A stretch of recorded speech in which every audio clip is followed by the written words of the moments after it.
Morning. On my first delivery of the day, it's 7:45 in the morning, and I've got about a 20-minute ride probably before I get to drop this load off, so I got some time to think. I'm going to rehash an old video that I put on my other channel, all about, really it's the frequently asked questions. It's more based for my new customers than it is for my existing customers, but you might find some value in it, I hope anyway.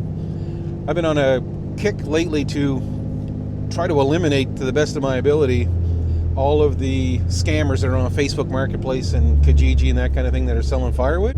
Seems to be a lot of people in the firewood business that aren't in the firewood business. They're just in the money collecting business. And I've done a little research on it, and anybody that's selling dry firewood, ready to go, the price is just a little bit too good to be true. They're going to stack it for you, and all they need is half the money down up front and the other half when they deliver the wood. That's a big red flag. So make sure that you never, ever, not once, ever pay for wood before you receive the wood. The only caveat to that would be is if somebody were to call me and ask for a cord of, let's say, 10-inch wood. I don't sell 10-inch wood very often to anybody, but somebody has a sauna or a small wood stove or something like that, and it takes very small wood. I just might, if it's somebody I've never dealt with before, I might have a conversation with them that says, like, you got to be serious about taking this wood, because it's a lot of work to make a cord of 10-inch wood, and it's a lot of work if you don't buy it, because I can't sell it to anybody else. It's useless. So anyway, I might get a deposit for that just to make sure they're serious, but I would make sure they know long in advance, and it's not something that I would, it wouldn't be a deal breaker. I would even visit their house, maybe. Go for a motorbike ride I usually scout out where I'm going to deliver the wood anyway, if it's a new place I've been, if it's not far from my house, that kind of thing. So anyway, don't give money to any of these ads that are on Facebook. There's a couple of legitimate companies on Facebook, and there's been lots of videos made about making sure you're safe about buying your firewood, and I know because I made most of them. I made most of the content that's around lately on firewood business, so I've got a background in business coaching in the automotive industry, and it's no different. It doesn't matter really what business you're in, pretty much the same philosophy transfers over. So my philosophy is to offer the best product I know how, for the best price that I can do it, fair for both sides, fair for me, fair for my customer. I need to make sure that I have enough profit that I'm going to be in business next year. By that, I know what my expenses are. I know how much fuel, mind you, that's a moving target lately, but I know how much fuel it costs me to deliver every cord of wood, process and deliver. I know what my bar oil is. I know what my chains cost. I know what my payments on my equipment cost. I know what my insurance costs. All of that. I know that ahead of time, and I know what I need to make a living. And I back that all out. That's how you end up with the retail price of the wood that you pay. It's not rocket science. When you order wood from me, I only accept orders by text. I've got an perpetual ad on Facebook Marketplace. I have a Facebook presence for my business. Don't use it so much personally, but everybody seems to be able to know how to get a hold of me, so I don't have any problem advertising. I don't want to try to advertise beyond my capability to produce and deliver the wood. So when somebody reaches out to me by phone call, if it goes to voicemail, they'll get an automated response, something to the effect that, thank you so much for calling. If it's after hours, I'll reach back to you early in the morning. It's best to send a text, because when I'm running machinery, it's hard to respond to a voicemail, and I'm way better at responding to texts than I am at voicemails. Plus, most people's question starts out with, how much is the cord of wood, or delivered to my area, or whatever. Usually that how much question is only because it's an icebreaker. Most people don't really know how to get on somebody's firewood list, so I take that opportunity to educate them. Sometimes I'll send them a link to a video like this so they'll know what to expect. I deliver wood in 1 cord, 1.5 cord, and 2 cord loads, and some places my 2 cord trailer is I just can't get it. A lot of residential houses, I can't get that great big behemoth trailer in between houses or off the driveway safely, or it just isn't productive. So I will fill my 1.5 cord trailer, which is on the back of this truck now. I will fill that to the brim with 1.8 cords, and that's what I charge you for. You don't get charged for the wood I don't bring.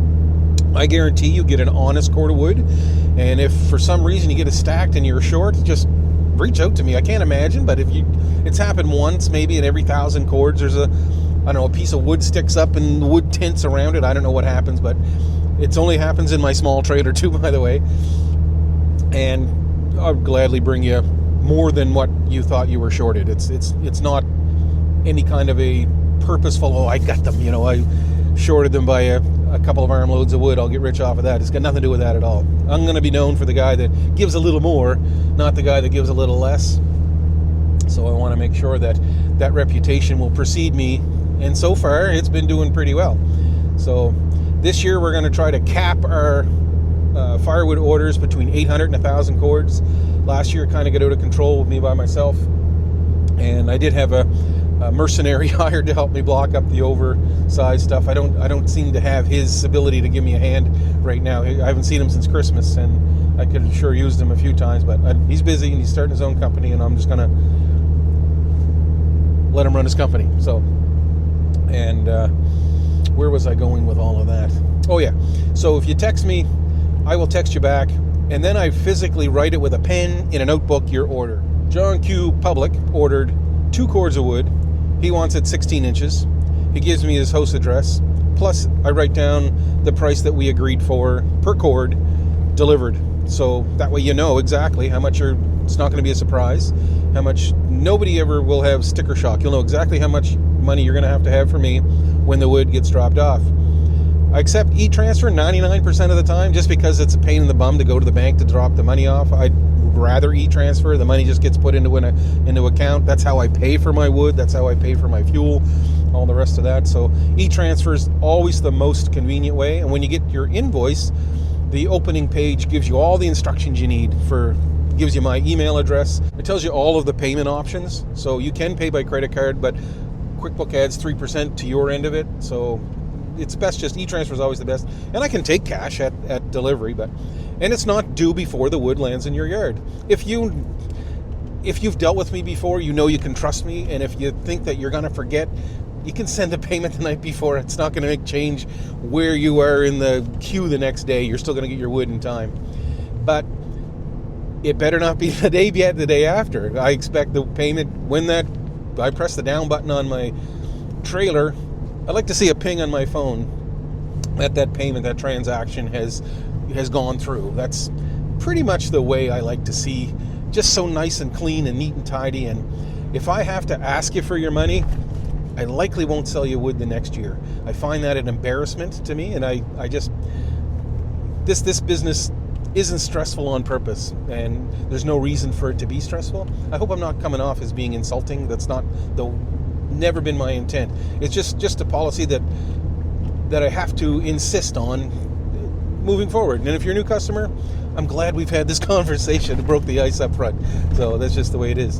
And if you've ordered 3 cords and you can only afford 1.5 cords, I'll drop 1.5 cords off this week. And then when you can afford the other 1.5 cords, I'll bring that then. It's not a problem. Never an issue. And I'm more than accommodating. So whatever I can do to help you out, if you've got a weird driveway that some people have had trouble backing their truck or trailer in, I might scout it out, and I'll decide which trailer is the best trailer to bring. And I've been known to bring 5 cords to one house in 5 1-cord loads because their driveway was just a bit tricky. Couldn't get turned around. So now the next question is, most people ask for dry or seasoned wood. And in my head, I can hear my dad's voice saying, dry wood isn't something you buy, dry wood is something you do. And he is so right. So I don't have the option or the luxury of cutting and splitting and stacking 1,000 cords of wood. I'm what you call a green bulk wood retailer. That's it. So it comes off of a tractor trailer. I buy tractor trailer loads, usually 2 a week. There's 16 cords per load of logs. I extract that with a tractor with a grapple, put it on the processor, and then I take that big wood, turn that into little wood, and turn that little wood into money. So that wood may have been sitting in the woods for a year, and it's pretty close to being dry. A month or 2 stacked under cover, you're good to go. But sometimes I get it that it looks like the birds were singing in it in the morning and the sap's dripping out of the end of the wood. I have no control over that. So I always suggest that you order your wood in plenty of time to make sure that you can get it stacked and seasoned for when you need to burn it. Don't depend, I'll repeat that again, do not depend on your firewood supplier to season your wood for you. That is your responsibility. So as a source of heating, I'm not talking about what we call recreational wood, which is by the bundle. We sell bundles of firewood, which is dry. So I will process probably 30 cords-ish, and I do stack that wood, and we do dry that wood, and we bundle that wood in a shrink wrap machine, and that is ready to go today. And that's somebody that wants to take a couple of bundles of wood camping, or they have a campfire, or they keep a few of those bundles in their house if they have a fireplace for emergency purposes. The power goes out, at least their house won't freeze. So that's the thought process behind that whole bulk wood versus dry wood industry. So, and there is a dry wood industry. I get it. There's a guy that's in Pictou County. He's delivered here, which it's probably a 2.5 hour drive. But somebody that would need a cord of dry wood today, he would have it. He would be able to take that wood that he's kiln dried, load it and deliver it. And I don't know what the cost is, but it would be expensive, I'm bet, but worth every penny. And I was selling wood to a commercial supplier close by, and he was also kiln drying the wood, but he didn't do it this year. He was other business was a little busy for that. So, but he was drying it and selling it. So in that way, so there's not a lot of money. I don't want you to think that if I charge you $375, let's say, for a cord of wood delivered, that I can put that $375 in my pocket. I'm going to be completely transparent. I try to make $40 an hour. That's my daily goal when I wake up in the morning. Is I want to make $40 an hour today. That's my daily financial goal. I have other goals, but that's my daily financial goal in business. And I'm a licensed mechanic by trade, Red Seal certified automotive master technician in several brands. And I could make more than that if I were to work at a dealership or for myself in my own shop. So that's kind of how I want to make sure that I can make a living. So I hope all this makes sense. This is, like I said, this is more aimed towards my newer customers, my people that may be nervous about changing wood guys. The wood that I have is clean. It never touches the ground. I don't even touch it with my hands, actually. There are a few what I call feathers that come out of there, so you'll probably get, let's say, a 20-liter pail full of kindling. It's little feathers that ends up going out through the whole cleaning system. I cut the log off to a stove length. It falls into a splitter chamber. The splitter pushes it through the wedge. The wedge then, the next block of wood pushes that piece of wood out over what's called grizzly bars, which have about an 1.5 inch gap between each of these bars. So the small stuff falls out, and then the bigger piece of wood, bigger than 1.5 inches, gets pushed onto a conveyor, and that gets loaded into the trailer, and that's what gets dumped in your yard. So I do have somebody that can stack wood for you. I've got a business card in my pocket, door pocket, in my truck. And if somebody says, somebody that can put this away for me, I'll give him that card, and you completely arrange that with him. And I think his rates are fairly reasonable. It seems to me, I thought it was $30 a cord. He was stacking. He's just a young guy, but he's got a full-time job elsewhere, but he's not lazy, and I think that's an important thing today. So anyway, I'm going to wrap this video up here. I don't know any other questions that I can answer. Make sure you order your wood on time so that you can have it. I take wood orders right up usually till about Thanksgiving weekend, and anything after Thanksgiving usually isn't for this year. That's wood that you're going to need for next year.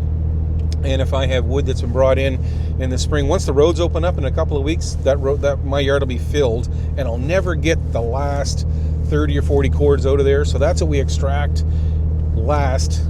So the last in will be the last out in the way my pile works. So that'll be a lot drier next spring, and we'll be processing that. So if somebody needs a cord of drier-ish wood, we can extract from that pile. So hope all this made sense. This is a public service announcement from the Logfather Forestry Services. Over and out, everybody. Have a wonderful day.